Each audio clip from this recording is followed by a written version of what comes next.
Alkyne तक हो गया था। एरोमेटिक कंपाउंड हम लोगों को हाइड्रोकार्बन में देखना है। एरोमेटिक कंपाउंड तीसरा पार्ट है ये एरोमेटिक कंपाउंड।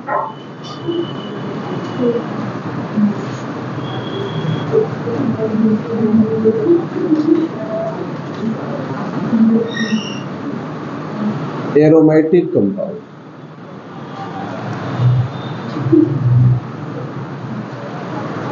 ये जो है अत्यधिक असंतृप्त लेकिन स्टेबल कंपाउंड होते हैं। इनमें से ज्यादातर कंपाउंड्स में खुशबू होती है, अच्छी महक होती है, इसलिए हम इनको एरोमेटिक कंपाउंड कहते हैं। एरोमा का मतलब होता है sweet smelling. Sweet smelling, sweetie नहीं। नहीं तो दुल्हन अगर तो दुल्हन नाम स्वीटी रहे तो हो स्वीट स्मेलिंग रही। These are group of highly unsaturated. These are group of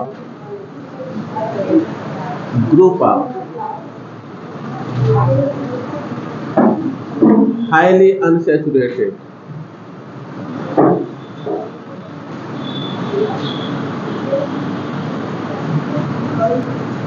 Highly unsaturated yet very stable compound. Stable compound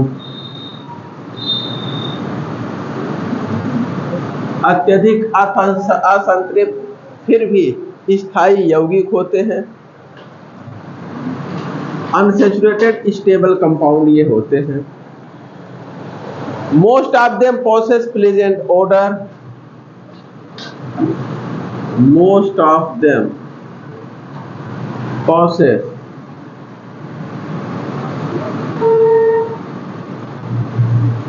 pleasant odor.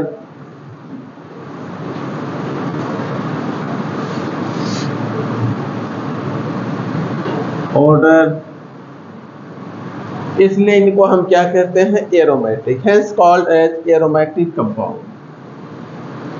Hence called as aromatic compound.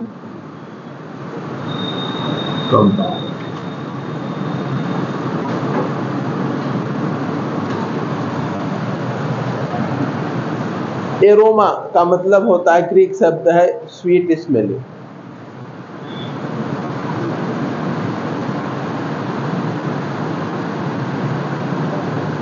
Sweet smelling.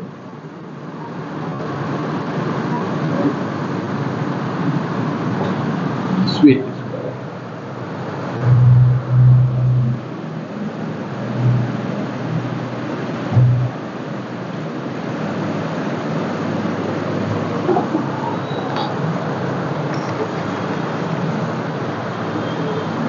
Lord Smith नामक scientist ने 1861 में सबसे पहले यह बताया कि जितने एरोमेटिक कंपाउंड हैं वे बेंजीन के डेरिवेटिव होते हैं, बेंजीन से प्राप्त होते हैं, उसी के डेरिवेटिव्स होते हैं।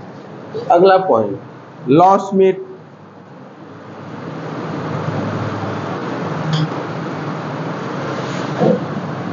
Lord Smith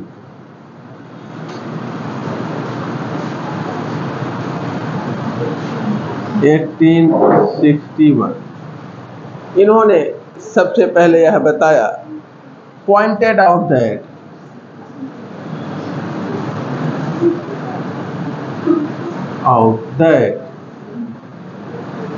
all the aromatic compounds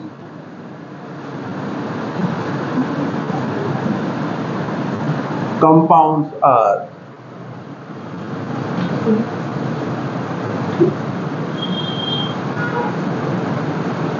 derivative of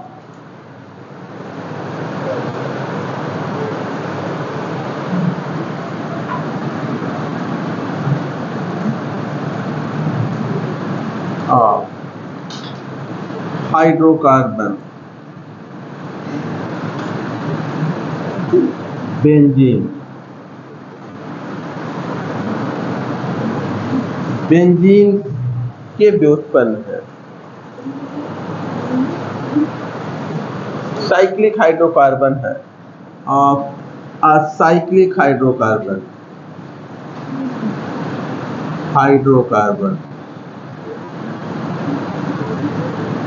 और वो क्या है? बेंजीन। साइक्लिक हाइड्रोकार्बन बेंजीन के व्युत्पन्न हैं सारे के सारे एरोमेटिक कंपाउंड, ऐसा लॉसमेट ने बताया।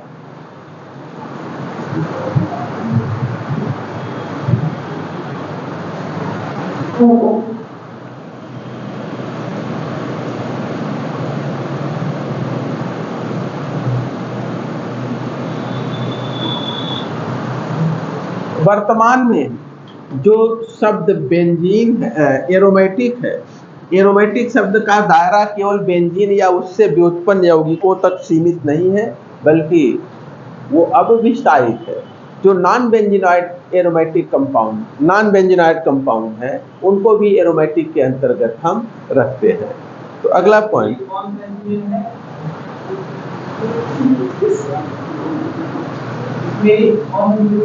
अरे अब स्वीट स्मेलिंग, अब तुम्हारे दुल्हन का नाम रख दिए स्वीटी, तो उसी में कंफ्यूज हो गए हैं। सास का नाम लिख दिए तोहरे, तुम्हारा नाम जरूरत का है। चलिए देखते हैं। अच्छा, the scope of the term aromatic, of the term aromatic. Aromatic शब्द का जो दायरा है वो केवल बेंजीन और उसके व्युत्पन्नों तक सीमित नहीं है। Is not now limited to benzenoid compound only, is now not limited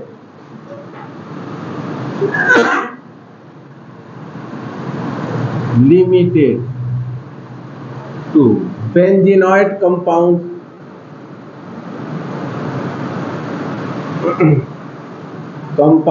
only.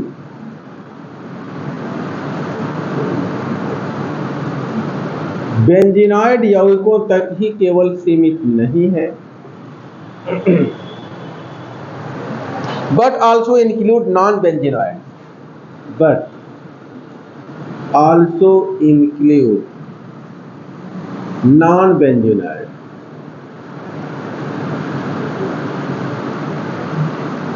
देखिए, बेंजीन और उसके व्युत्पन्नों को ही पहले एरोमेटिक कंपाउंड कहा जाता था, लेकिन वर्तमान में जो एरोमेटिक शब्द है उसके दायरे में केवल बेंजीन और उसके व्युत्पन्न नहीं रखे गए, बल्कि जो बेंजीन से नहीं प्राप्त हैं उनको भी, नॉन बेंजीनॉइड एरोमेटिक कंपाउंड को भी अब हम इसी में रखते हैं। ठीक है ना? बेंजीनॉइड, नॉन बेंजीनॉइड सभी को एरोमेटिक कंपाउंड के अंतर्गत रखा जाता है। पहले केवल बेंजीनॉइड यानी बेंजीन से जो प्राप्त है उन्हीं को रखा जाता था।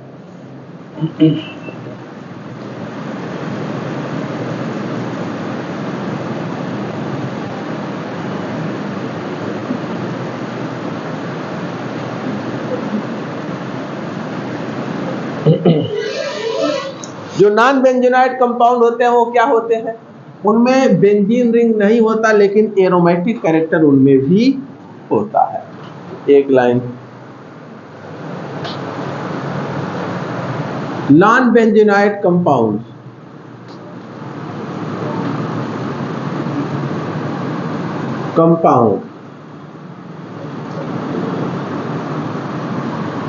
है no benzene ring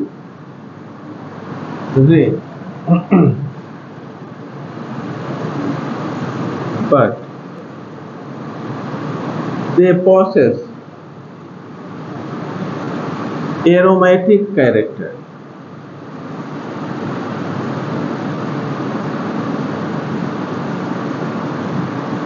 एग्जाम्पल के तौर पर इनमें एरोमेटिक गुण होता है। पाइरिडीन है, पाइरॉल है, पाइरिडीन, पाइरॉल, थायोफीन एक्सेट्रा। ये ऐसे हैं जिनमें बेंजीन रिंग नहीं होता, लेकिन एरोमेटिक कैरेक्टर इनमें होता है।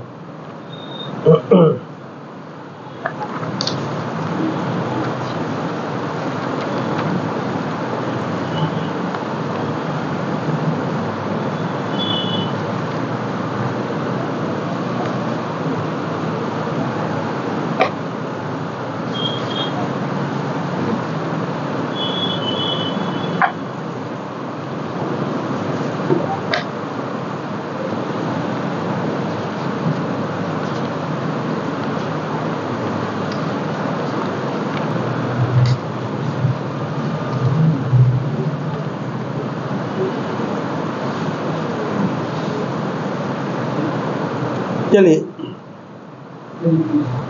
अनयूजुअल स्ट्रक्चर बेंजीन का देखते हैं। Unusual structure of benzene.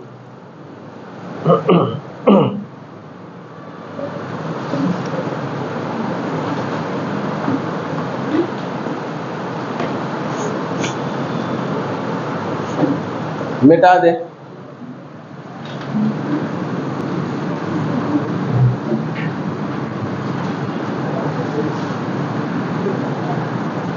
मिटा देना। अनयूजुअल स्ट्रक्चर ऑफ बेंजीन, इसकी प्रॉपर्टीज, इसकी स्टेबिलिटी पर चर्चा करते हैं, फिर आगे। Unusual structure of benzene.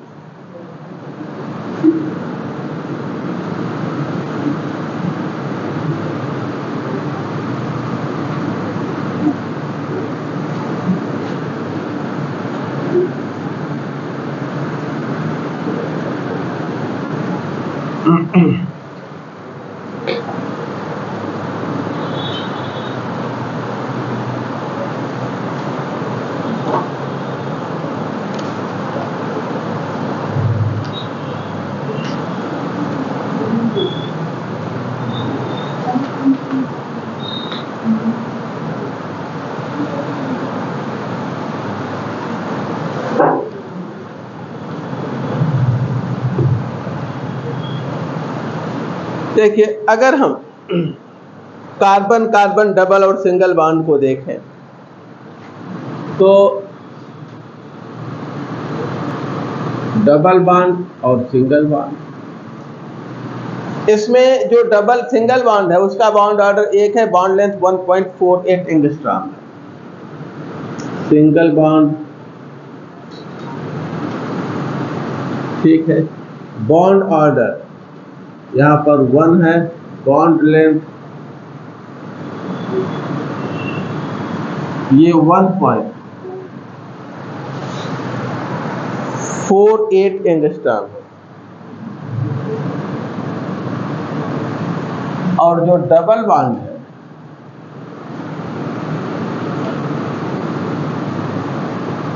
इसका बॉन्ड ऑर्डर 2 है, बॉन्ड लेंथ 1.34 एंगस्ट्रॉम।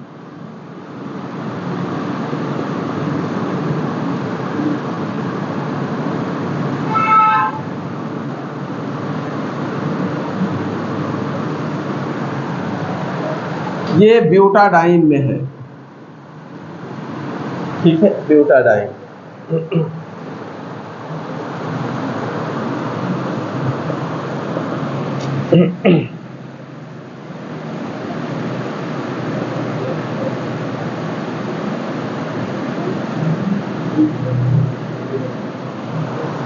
अगर हम यही बात बेंजीन में देखें,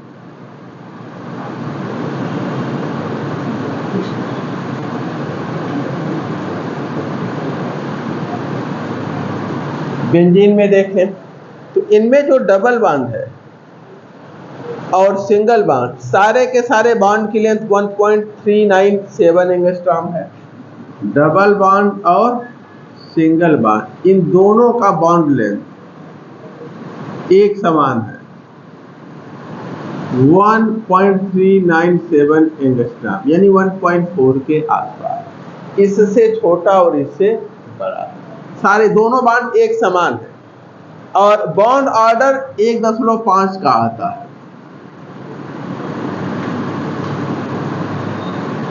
1.5 का आता है, जबकि वहां एक का बॉन्ड ऑर्डर 1 है और दूसरे का 2 है। ठीक है, इसकी व्याख्या के लिए केकुले ने एक स्ट्रक्चर दिया था और इन्होंने बताया था कि बेंजीन जो है ये अपने डबल बॉन्ड को डीलोकलाइज करता रहता है, जिसकी वजह से अभी इस पर चर्चा करेंगे केकुले स्ट्रक्चर पर। बेंजीन जो है दोनों बॉन्ड एक जैसे होते हैं। केकुले स्ट्रक्चर ऑफ बेंजीन, ये इसके अलग स्ट्रक्चर हमने देखा। इसकी अनयूजुअल प्रॉपर्टीज देखी जाए।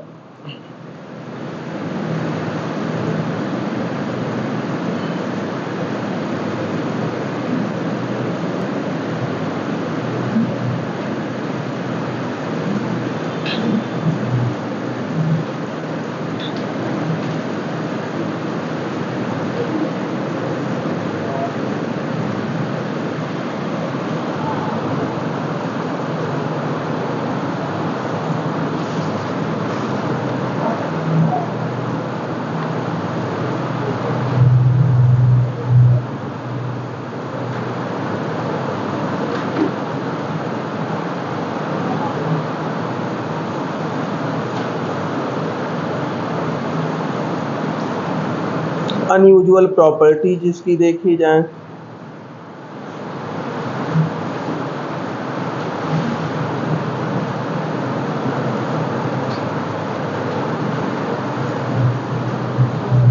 मिटा दे।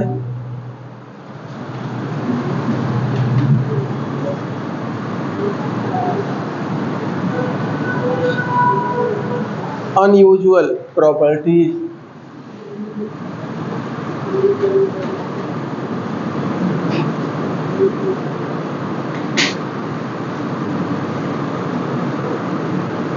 Unusual property. देखिए, अगर हम एल्कीन लें, एल्कीन को पहले देखा जाए, फिर बेंजीन की प्रॉपर्टीज को देखा जाए, दोनों में डिफरेंस।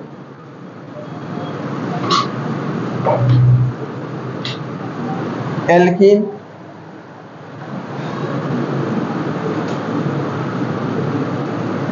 इसका हाइड्रोक्सिलेशन पोटेशियम परमैंगनेट के साथ किया जाए। पोटेशियम परमैंगनेट एक्वस मीडियम में है, KMnO4H2O हाइड्रोक्सिलेशन किया जा रहा है। पहले KMnO4, फिर 2% potassium permanganate solution bears reagent कहलाता है। इसको हम क्या कहते हैं? अभी अभी हम लोगों ने इसको देखा है, बेयर्स रिएजेंट। ये 2-3% 2% सोल्यूशन KMnO4 होता है। ठीक है, ये 1-2% से लेके 5% तक मिलता है इसकी कंसंट्रेशन। तो कहीं 2%, 3%, 5% लिखा हो, सब बेयर्स रिएजेंट। ये पर्पल कलर होता है, इसका कलर पर्पल होता है। और जैसे इसमें एल्कीन पास करेंगे तो सॉल्यूशन क्या हो जाता है? Decolourise. On passing alkene through, इससे एल्कीन पास किया जाए तो इसका कलर समाप्त हो जाता है। होता क्या है यहाँ पर? हाइड्रोक्सिलेशन, डबल बॉन्ड पर हाइड्रोक्सिल ग्रुप जुड़ता है। दोनों हाइड्रोक्सिल ग्रुप सेम साइड से जुड़ता है, या तो दोनों ऊपर से या दोनों नीचे से। ध्यान देंगे, ये पूछा जाता है एल्कीन पर KMnO4 के साथ हाइड्रोक्सिलेशन या तो दोनों ऊपर साइड से होगा या दोनों नीचे। हाइड्रोजन नीचे चला गया और OH दोनों ऊपर साइड से। ठीक है ना? और उसके बाद MnO2 बनता है। नोट कर लीजिए,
आज दिन तुम सुबह कैसे जग गए?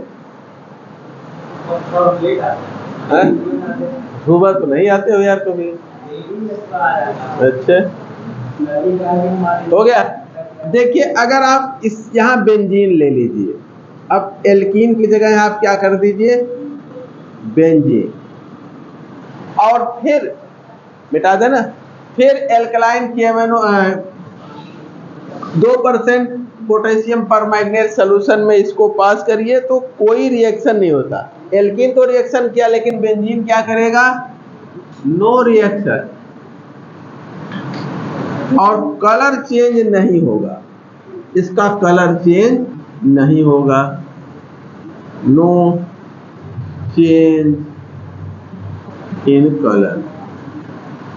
इसको भी फिर से लिख लीजिए आप लोग, ठीक है ना। एल्कीन में हमने देखा बेयर्स रिएजेंट के साथ रिएक्शन हो रहा था, डाइऑल बन रहे थे और कलर चेंज हो रहा था, लेकिन उसी एल्कीन की जगह बेंजीन यूज कर दिया तो कोई रिएक्शन नहीं हो रहा। बेंजीन में भी तो डबल बॉन्ड है, एक नहीं बल्कि 3 डबल बॉन्ड है, इसको भी उस प्रकार की अभिक्रिया देनी चाहिए, लेकिन यह उस प्रकार की अभिक्रिया नहीं देता है। मास्टर साहब अभी जा रहे हैं क्लास में। अरे एक मास्टर साहब हैं, हाँ, राहुल नाम है ना।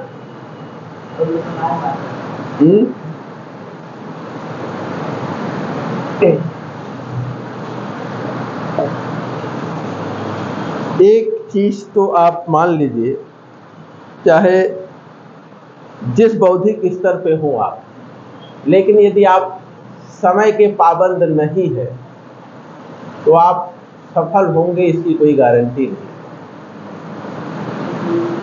समयबद्धता आपकी होनी चाहिए, और अगर आप समय को बर्बाद करते हैं तो समय भी आपको बर्बाद ही करता है।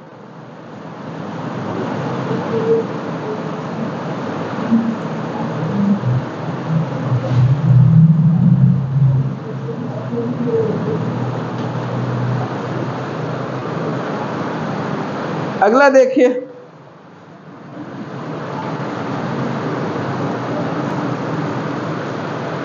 मिटा दे। अब फिर से इसको अगली बार फिर से एक एल्कीन लीजिए, एल्कीन, और अब की जो है ब्रोमीन इन CCl4। अब की आप यहां ब्रोमीन ले लीजिए, कार्बन टेट्राक्लोराइड में ब्रोमीन इन CCl4, इसका रेड कलर होता है। कलर कैसा होता है, रेड कलर होता है।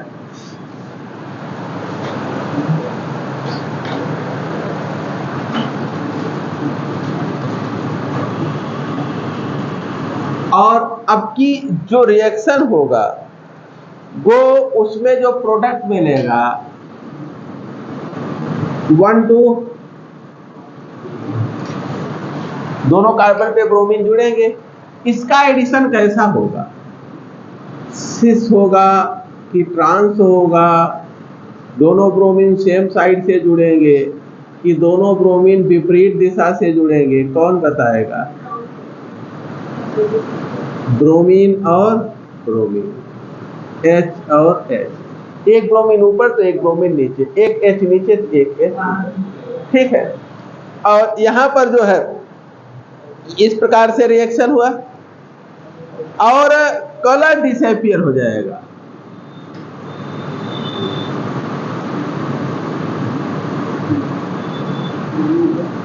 कलर इसका क्या हो जाएगा, समाप्त हो जाएगा।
अब देखिए यदि यहीं पे बेंजीन कर दे,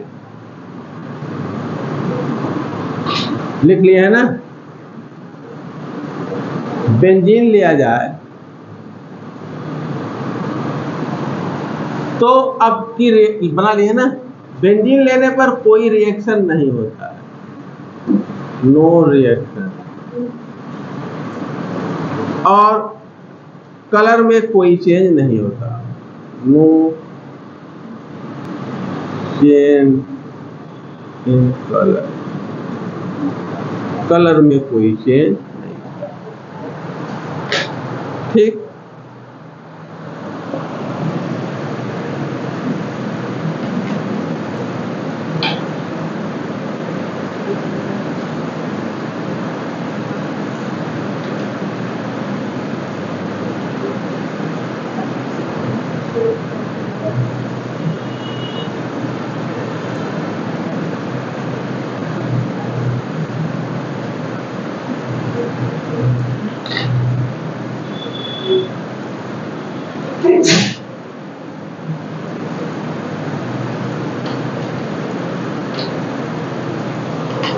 अगला देखिए, यदि ब्रोमीन का एडिशन फेरिक ब्रोमाइड FeBr3 की प्रेजेंस में कराया जाए तो ये देखा जाता है कि ब्रोमीन का कलर तो डिसअपीयर होता है, लेकिन जो प्रोडक्ट है वो जैसा हम एक्सपेक्ट करते हैं वो प्रोडक्ट हमें नहीं मिलता, एडिशन प्रोडक्ट हमें नहीं मिलता, बल्कि कैसा मिलता है, सब्स्टिट्यूशन प्रोडक्ट मिलता है।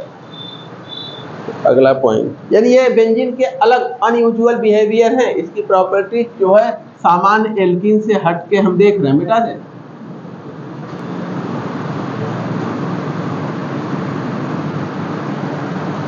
Addition of bromine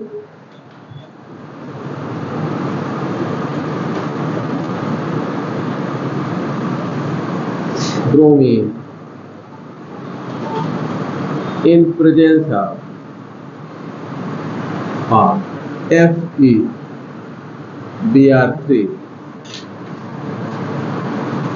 in presence of FeBr3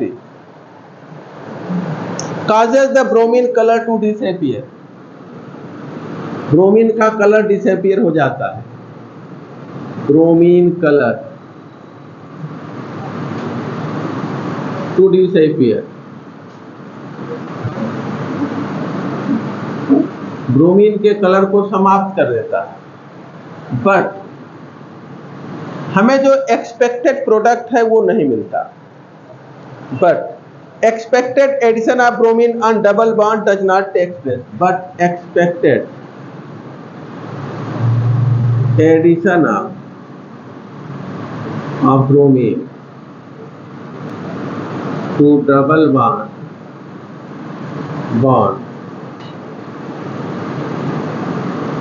does not take place.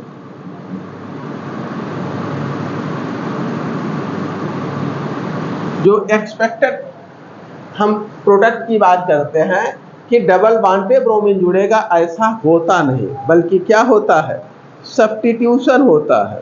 Instead substitution अकर, बल्कि उसके बजाय, इंस्टेड सब्स्टिट्यूशन यानी उसकी बजाय सब्स्टिट्यूशन अकर, प्रतिस्थापन होता है। And all the three double bond are retain, सारे तीनों डबल बॉन्ड बचे रहते हैं। And all the three double bond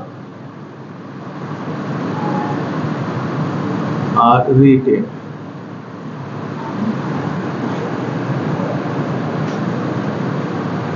सभी तीनों डबल बॉन्ड जो है वो यथावत बचे रहते हैं।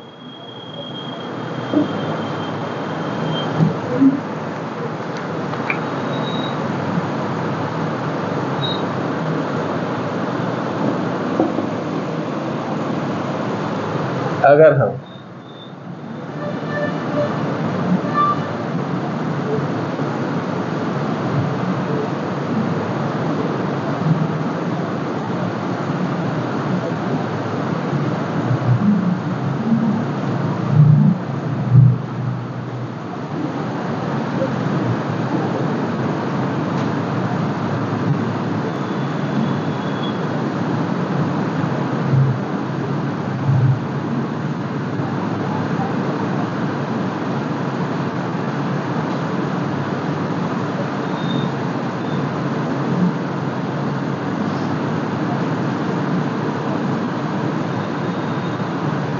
ये होता है, न कि नॉट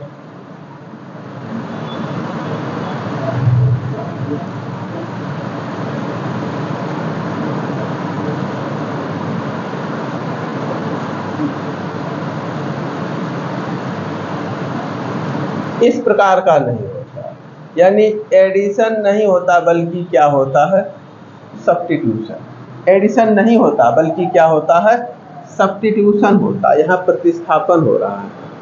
ठीक है ना। अगर इसकी अभिक्रिया कराई जाए इससे तो कलर तो इसका समाप्त हो जाता है रिएक्शन पर, लेकिन ये मिलता है हमें, ये प्रोडक्ट एडिशन वाला प्रोडक्ट नहीं मिलता। ठीक है, डबल बॉन्ड तीनों वैसे के वैसे बने रहते हैं। ठीक है, डबल बॉन्ड बने रहते हैं, डबल बॉन्ड पर कुछ नहीं होता।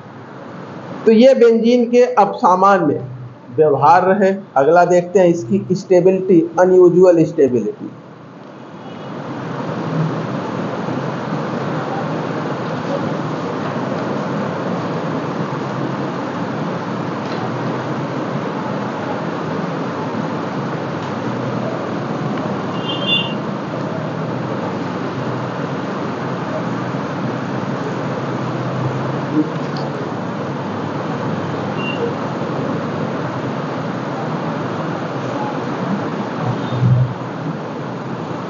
इसकी अनयूजुअल स्टेबिलिटी देखी जाए,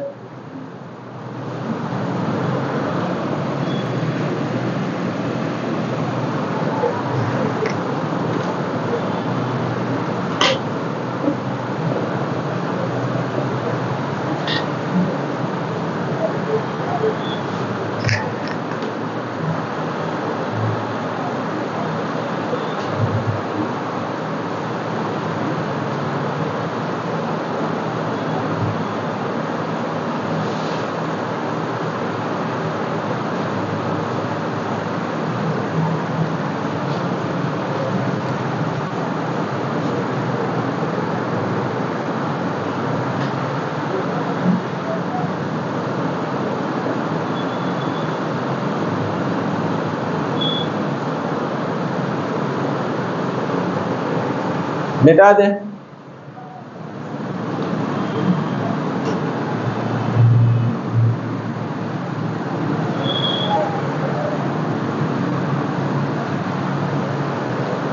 unusual stability of benzene.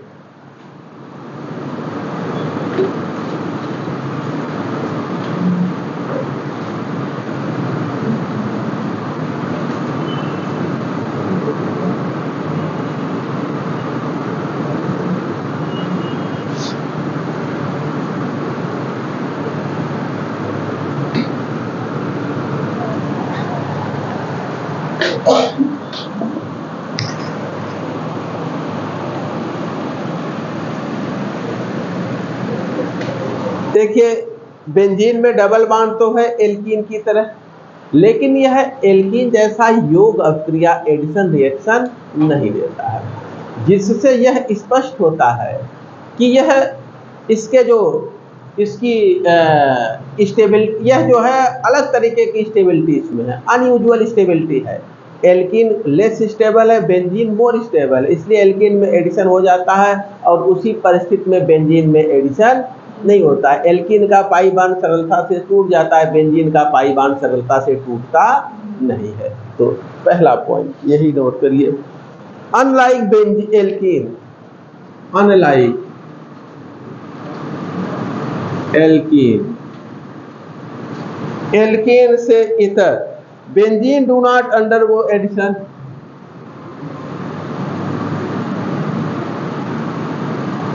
Undergo addition. Benzene योग अभिक्रिया नहीं करता है, which suggests its unusual stability, which suggests its unusual stability, जो इसके असामान्य स्थायित्व को बताता है।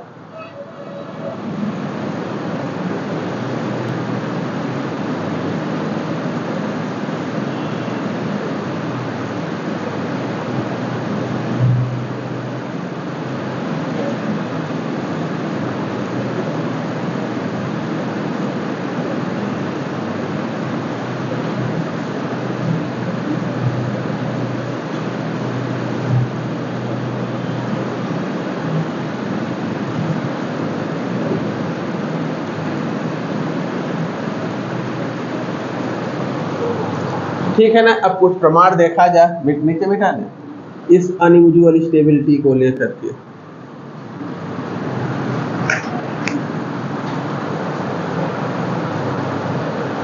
अगर हम साइक्लोहेक्सीन को लें,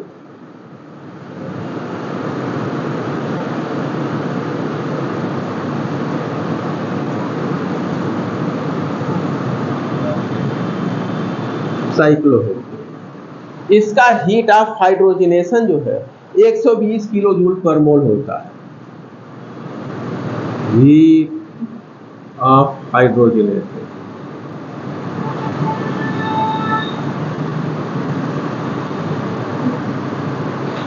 120 किलो जूल पर मोल, या हम कहें ये जो है 28.6 किलो कैलोरी पर मोल, 28.6 किलो कैलोरी पर मोल। ठीक है।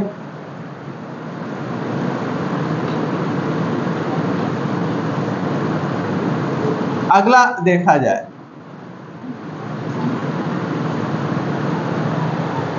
साइक्लोहेक्सा 1,3-डाइईन,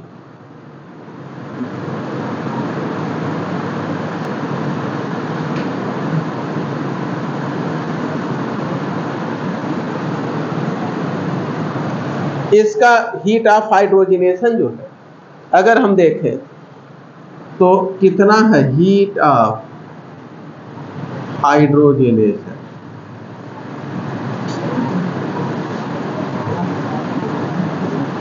इसका 2 गुना, यानी 240 किलो जूल पर मोल। ठीक है, या इसका 2 गुना 57.2 किलो जूल पर मोल, 55.4 किलो जूल पर मोल। कितना हो जाएगा? इसका 2 गुना करेंगे तो क्या हो गया? अच्छा 1,4 डाई। और इसको देखेंगे 12 और 16 1 17 और 4 1 5, 57.2 किलो कैलोरी पर मोल। ठीक है, इसका जस्ट 2 गुना। तो यहाँ रेजोनेंस एनर्जी क्या है? 0। ठीक है ना, ये सिंगल बाड, यहाँ कोई रेजोनेंस नहीं है, यहाँ डबल बाड है। रेजोनेंस की संभावना हो सकती है, लेकिन इसका हीट ऑफ हाइड्रोजनेशन इसका ठीक डबल है, अर्थात यहाँ रेजोनेंस नहीं हो पा रहा है। नहीं तो एनर्जी इसके डबल से ये थोड़ी सी कम होती, डबल से कम होती। तो यहाँ पर रेजोनेंस एनर्जी क्या है? 0 है। Hence resonance energy of cyclohexaene is 0 for, ये आइसोलेटेड डाइन है ना, अतः हम कहें रेजोनेंस एनर्जी इज 0। यहां पर कोई रेजोनेंस एनर्जी नहीं है, यह आइसोलेटेड डाइन है। फॉर आइसोलेटेड डाइन यानी यहां रेजोनेंस नहीं है। अब हम अगर कॉन्जुगेटेड ऊपर मिटा दें, कॉन्जुगेटेड डाइन ले लें,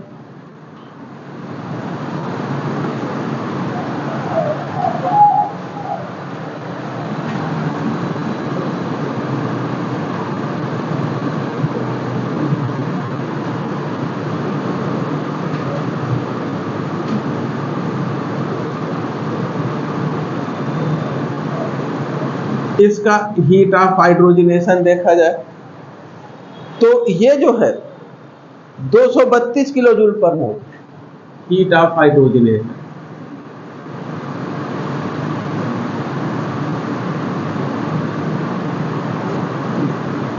(232 किलो जूल पर मोल 232 के, इसका ये तो डबल है, लेकिन इसका ये डबल नहीं है, डबल से कम है, क्योंकि यहाँ कॉन्जुगेशन हो गया, अब रेजोनेंस आ गया।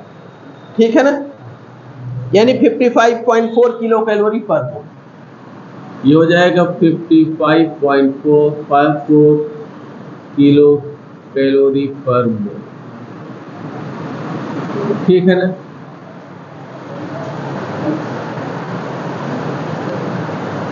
यहाँ पर लगभग 8 किलो जूल या 1.8 किलो कैलोरी एनर्जी जो है इसकी लेस है इसके 2 गुणों से।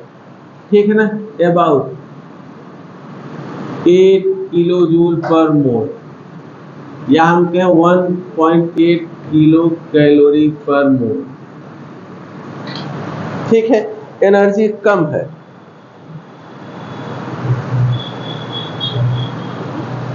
Less than twice of,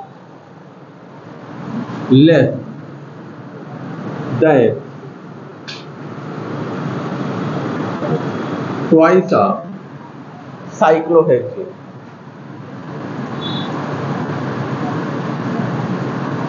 cyclohexane के 2 गुने से ये थोड़ा सा कम है ना, क्लियर है ना। साइक्लोहेक्सेन का 120 है, आइसोलेटेड साइक्लोहेक्सेन का 240 है, लेकिन कॉन्जुगेटेड साइक्लोहेक्सेन का इसका दुगुना नहीं है, ये दुगुने से थोड़ा सा कम है। जितना कम है वही इसका रेजोनेंस एनर्जी, यहाँ कॉन्जुगेशन है, रेजोनेंस होगा। ठीक है ना, फॉर कॉन्जुगेटेड, नीचे मिटा दें, कॉन्जुगेटेड डाइन के लिए 8 किलो जूल पर मोल रेजोनेंस एनर्जी है, अतः for conjugated diene, for conjugated diene resonance energy is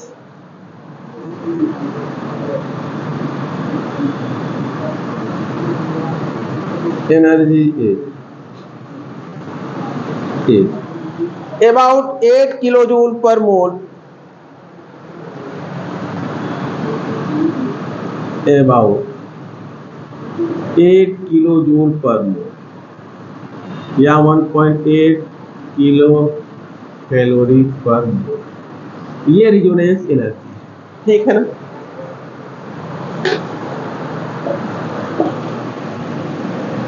अब अगर बेंजीन का हीट ऑफ हाइड्रोजनेशन देखा जाए,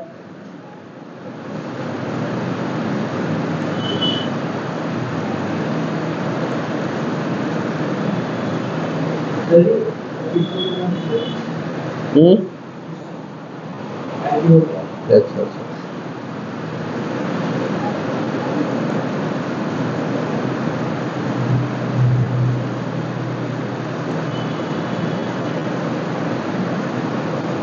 अब बेंजीन का हीट ऑफ हाइड्रोजनेशन और साइक्लोहेक्सीन के 3 गुने से कितना कम होगा उसका हीट ऑफ हाइड्रोजनेशन, वही उसकी रेजोनेंस एनर्जी होगी।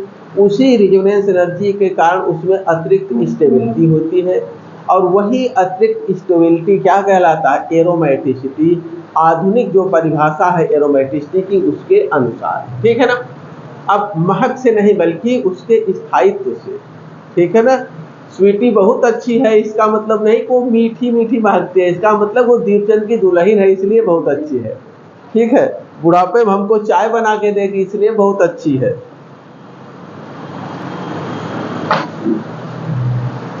चलिए क्वेश्चन देख लेते हैं। देवचंद कहेंगे देखो बुढ़ा आएगा ना, उसको साले को चाय मत पूछना, कह देना कोई नहीं है घर में, नहीं एक दिन चाय पिला दोगे तो रोज शाम को घूमते घूमते पहुंच जाएगा। कहां तक हुआ था बेटा? लास्ट क्वेश्चन कौन नंबर था?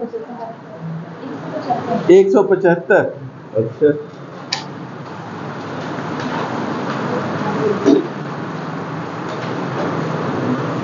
चलिए 176 देखिए बेटा दे। अब ये इनकम्प्लीट है, इसको कल कंप्लीट करेंगे।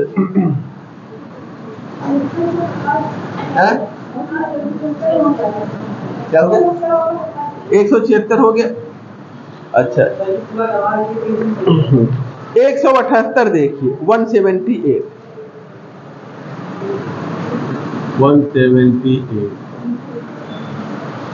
इन द रिएक्शन, एक रिएक्शन दे रखा है,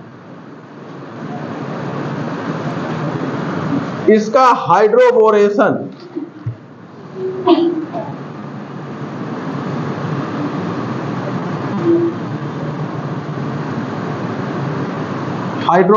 किया जा रहा है, नहीं सॉरी हाइपोक्लोरस एसिड दिया है ना, गलत पढ़ रहे हैं, हाइपोक्लोरस एसिड दे रखा है, हाइपोक्लोरस एसिड।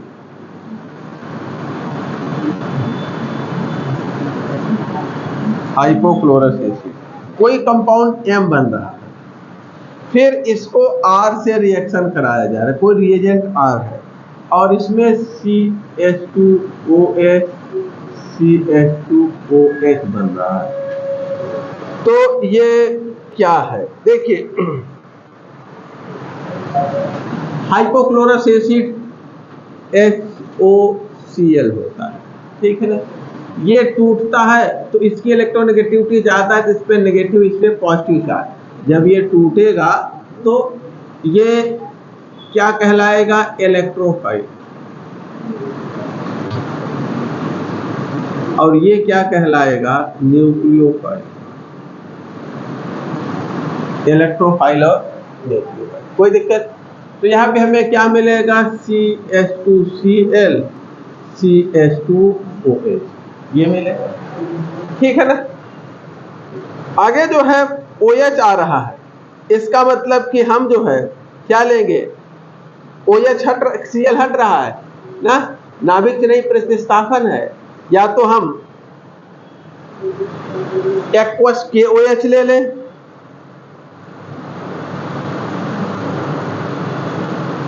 अच्छा CH3Cl दिया है नहीं, यहाँ पर जो है एक्वस KOH नहीं दे रखा है, तो हम एक्वस सोडियम कार्बोनेट भी वही काम करता है, एक्वस सोडियम कार्बोनेट।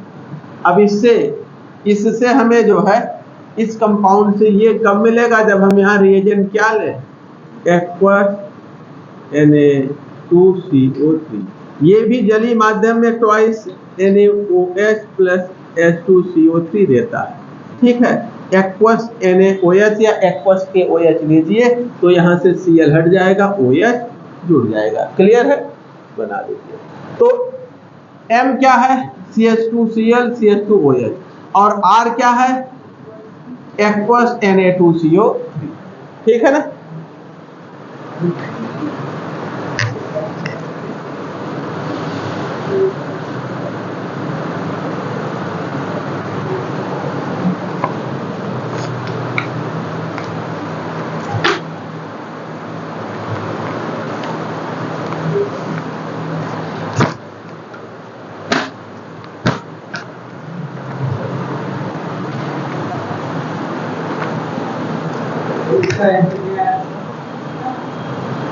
देख लीजिए कौन सा है, सेकंड वाला CH2Cl CH2OH और एक्वस Na2CO3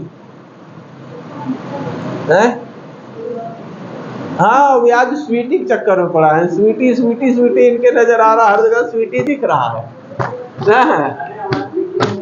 कॉपियों में आज घर जाके स्वीटी लिखेंगे। एक तो राज कपूर बहुत पुराने हमारे शिष्य थे, प्रतापगढ़ के रहने वाले थे। बता तो रहे, एक राज कपूर इन्हीं की तरह थे, प्रतापगढ़ के, और पढ़ते थे। दुर्भाग्य से वो BSc फर्स्ट ईयर में केमिस्ट्री में फेल हो गए थे। तो उनके बड़े भाई जो है लेके आए मेरे पास, तब मैं BSc की भी कोचिंग पढ़ाता था। तो बैक उनका लगा हुआ था, तो केमिस्ट्री पढ़े उढ़े, फिर पास हो गए, सेकेंड ईयर में आ गए। म्योराबाद में रहते थे, प्रतापगढ़ के रहने वाले, वही मोहल्ला उधर नजदीक म्योराबाद पड़ता है, प्रतापगढ़ वाले रोड पर। एक बार मैं म्योराबाद किसी अपने एक मित्र से मिलने गया था, तो गली में मैं जा रहा था, तब तक ये उधर से आ रहे थे, दिख गए। राज कपूर नाम था उनका। तो राज कपूर मिल गए, कह रहे सर इधर कहाँ, दुआ सलाम हुआ, हम क्या एक मित्र से मिलने आए, कहे सर मेरे कमरे पे आइए। हम क्या, अच्छा। तो बच्चे सामान्यतः जो है बहुत खाने पीने की चीजें कमरे पर ही रहते, उतने लाते जितना खाते पीते हैं, और बिस्किट उस्किट ये सब, चाय ये सब तो बाहर ही पीते हैं, घर पे तो कोई बनाते नहीं ज्यादातर। तो कहे सर, फिर कमरे पे गए उनके, मैं टेबल पे बैठ गया और चेयर पे बैठ गया, टेबल आगे रखा हुआ था। तो कहे सर बैठिए 2 मिनट हम आ रहे हैं। तो हम समझ गए बिस्किट उस्किट लेने जा रहा है बच्चा, पानी पिलाने के लिए। चले गए दुकान पे बिस्किट लेने वो, और फिर जो है मैं उनकी कॉपी, जितना मोटा ये है ना, इतना मोटा रजिस्टर था, इतना मोटा रजिस्टर। तब स्पाइरल नोट्स नहीं आते थे, वो जिस पर कवर लगा होता है, बाइंडिंग रहती है दफ्ती वाला मोटा रजिस्टर। तो मैंने एक ऊपर रखा था टेबल पे, तो मैंने एक रजिस्टर पलट दिया, देखा तो उस पे जो है एक लड़की का नाम, उसका नाम प्रिया था। तो प्रिया प्रिया प्रिया प्रिया पूरा लिखे थे, और कवर पेज से, यानी कि ऊपर का पेज था ना, तो यहाँ से शुरू किए थे और यहाँ तक लिखे थे, यहाँ तक, केवल बाहर का पेज छोड़ दिए थे। उसके बाद फिर दूसरा रजिस्टर, उसमें भी आधा से ज्यादा भर चुके थे। एक रजिस्टर पूरा लिखे थे, एक रजिस्टर आधा से ज्यादा भर चुके थे, उसी में पेन रख के छोड़ दिए थे। मैं पलट दिया तो देखे ओके, फिर मैं वैसे रख दिया।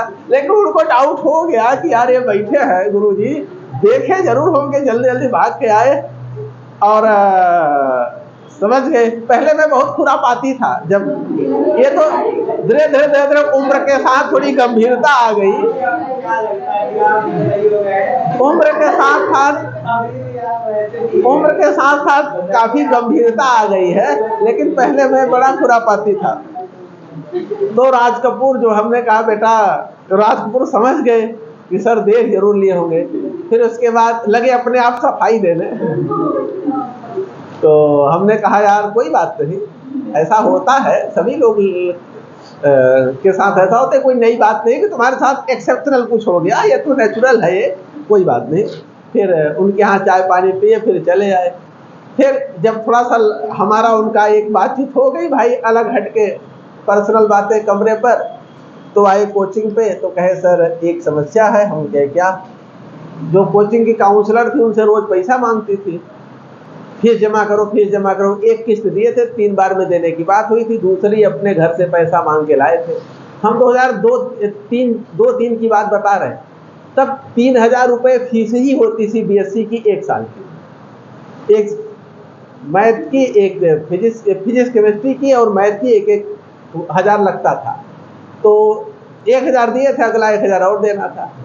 फिर अब वो जो है उनको रोज मांगती थी, घर गए थे तो कहे सर ऐसा था कि उसका जन्मदिन था, अब उसने कहा बियर ला देना हम लोग को, हॉस्टल में लड़कियों को बियर पिलाना है। और हम गए जो है, हम वही पैसा लाए थे। क्या करें, मेरे पास पैसा था नहीं, भाई साहब कम पैसा दिए थे, कोचिंग की फीस दिए थे, सब खर्च कर दिए, तो हम दे नहीं पा रहे सर, हमें 1 महीने का टाइम दिला दीजिए।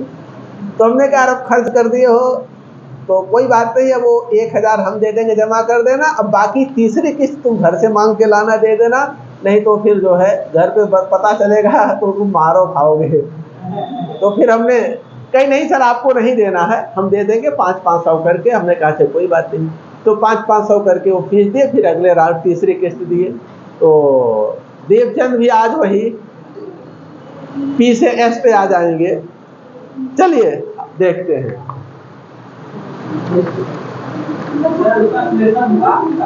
पता नहीं यार, बीएससी तक हम पढ़ाए, उसके बाद हम पहले मोबाइल और इस तरह से बहुत नहीं होता था ना, तो बच्चे फिर संपर्क से हट जाते थे। हाँ अच्छा, ओसामा बिन लादेन के 11 बच्चे थे। वो राष्ट्रवादी नहीं था, आतंकवादी था। मसूद अजहर के अभी जो है सिंदूर आक्रमण में उसके पत्नी बेटे सब मारे गए हैं। चलिए आगे आते हैं। 179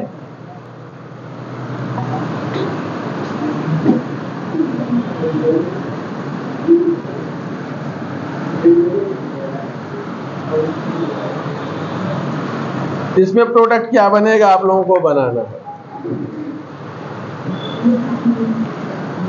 187 Which one of the following compound will react with Grignard reagent? इसमें क्या बनेगा? दूसरा वाला देख लीजिए, ये बनेगा, ठीक है ना। Which of the following compound will react with Grignard reagent? Grignard reagent कौन ग्रिग्नार्ड रिएजेंट से अभिक्रिया करेगा?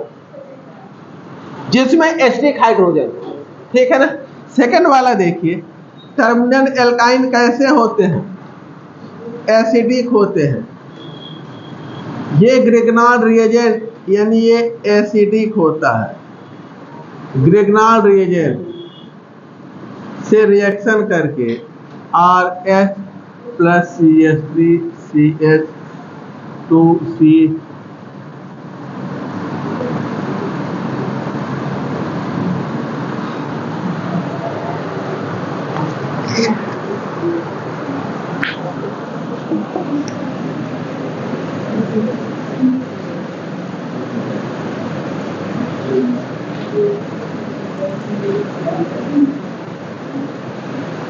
क्लियर है।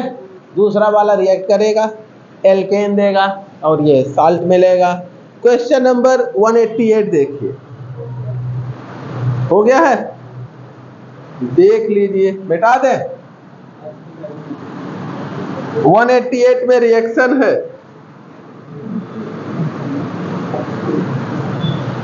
प्रोपीन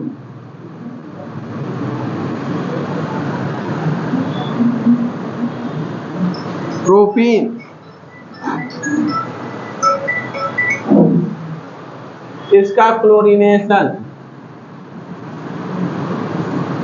500 डिग्री सेल्सियस पर A बन रहा है, सोडियम के साथ B बनेगा, ठीक है।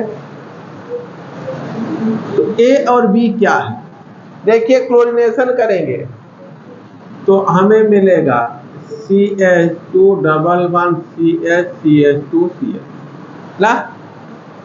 यहाँ पर एलाइलिक पोजीशन पर क्लोरीनेशन हो रहा है, ठीक है। और सोडियम के साथ ईथर उथर नहीं दिए हैं, लेकिन इसका मतलब यही है कि डाइमेराइज हो जाएगा, ऊर्ज रिएक्शन होना है, ठीक है ना। ऊर्ज रिएक्शन ये, ठीक है ना। पहला क्या है, allylic substitution,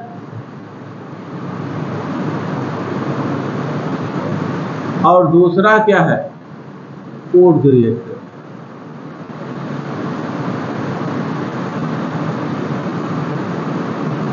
allylic substitution, Wurtz reaction.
कोई दिक्कत? अगला देखते हैं क्वेश्चन।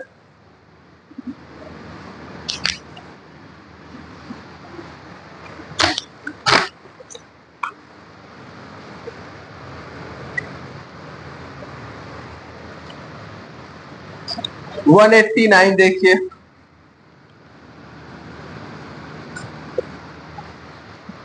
यहाँ पे कुछ रिएक्शंस दिए गए, ठीक है, मिटा दे पूरा, क्योंकि 4 रिएक्शन दिए गए हैं, लिखने के लिए जगह चाहिए।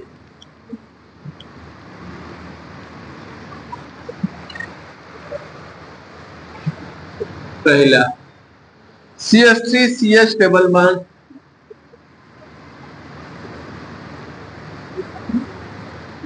और ये ब्रोमीन के साथ CH3 CHBr CH2Br,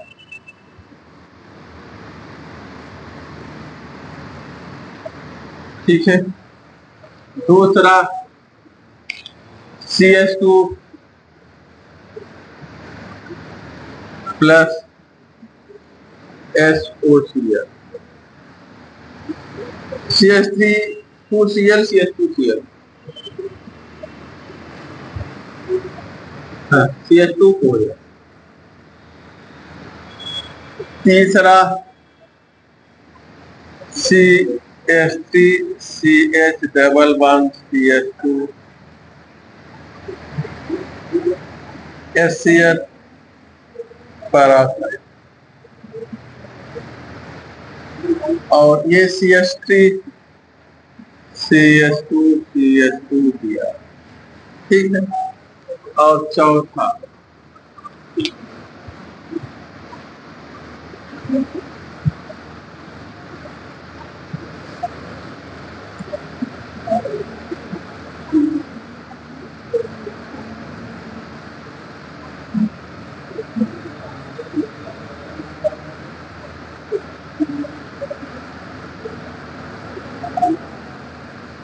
ठीक है, ये रिएक्शन। अब इसमें देखिए इन्होंने पूछा क्या है, the reaction which proceed by free radical mechanism. Free radical mechanism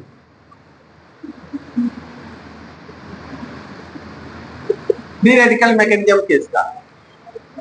देखिए यहां ब्रोमीन का एडिशन है ना, ये तो इलेक्ट्रोफिलिक है, ट्रांस एडिशन होता है, ये भी इलेक्ट्रोफिलिक है, H प्लस OH माइनस होता है। यहां पर पेरोक्साइड ये free radical, sorry HCl peroxide effect नहीं शो करता, ये भी इलेक्ट्रोफिलिक। Br है, अगर Br कर देंगे तो ये फ्री रेडिकल, यानी हमने गलत लिख दिया था, कोई बात नहीं, जो इसके पहले हम लोग देख रहे थे वो भी सही बात थी। और यहां पर बेंजाइलिक है, ये भी फ्री रेडिकल। ध्यान देंगे केवल HBr ही पेरोक्साइड की प्रेजेंस में फ्री रेडिकल एडिशन देता है, ये ध्यान रखिए। और मैंने गलती से HBr HCl लिख दिया था, कोई बात नहीं, इसे एकदम स्वीटी की तरह याद कर लीजिए। हाँ, स्वीटी की तरह HBr याद कर लीजिए।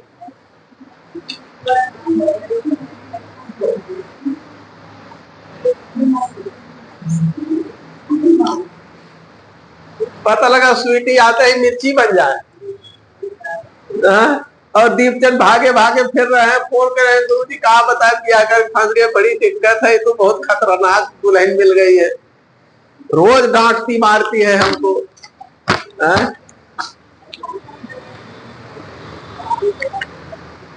फिर हम कहे कोई बात नहीं, एडजस्ट करिए। अरे सर कितना एडजस्ट करें, आज तो ड्रम मंगाई है।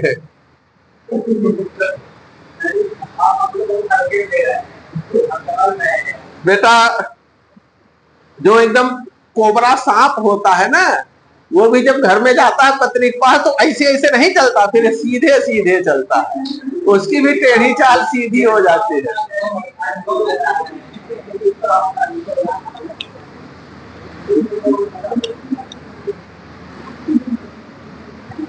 तब समझ में आएगा।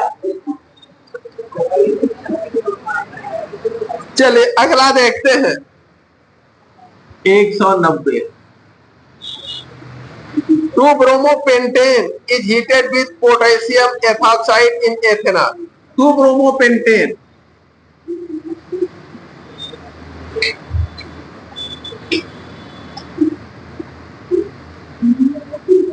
टू ब्रोमो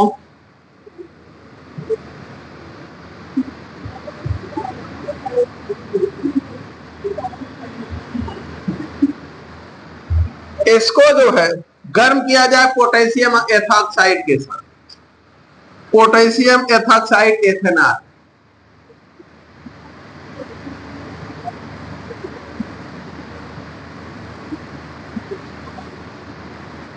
ठीक है, गर्म किया जाए तो क्या मिलेगा?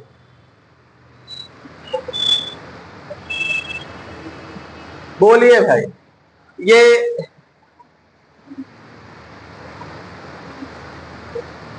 देखिए एथेनॉलिक KOH है या एल्कोहलिक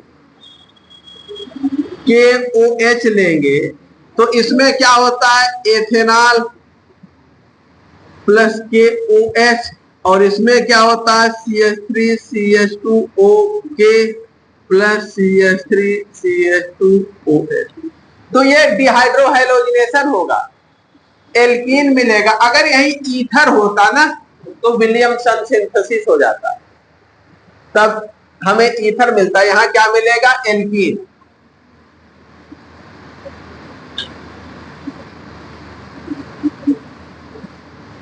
ठीक है,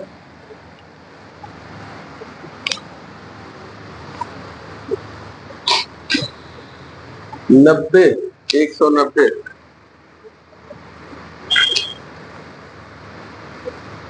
ट्रांस टू पेंटीन, ठीक है, एलिमिनेशन अब ट्रांस होता है। यहां पर देखिए पेंटीन मिलेगा लेकिन ऐसा,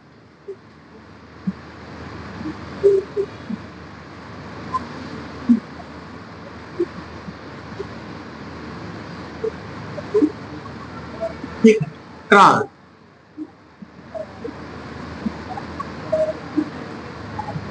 ट्रांस टू पेंटीन, कोई दिक्कत?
चले अगला देखते हैं 190।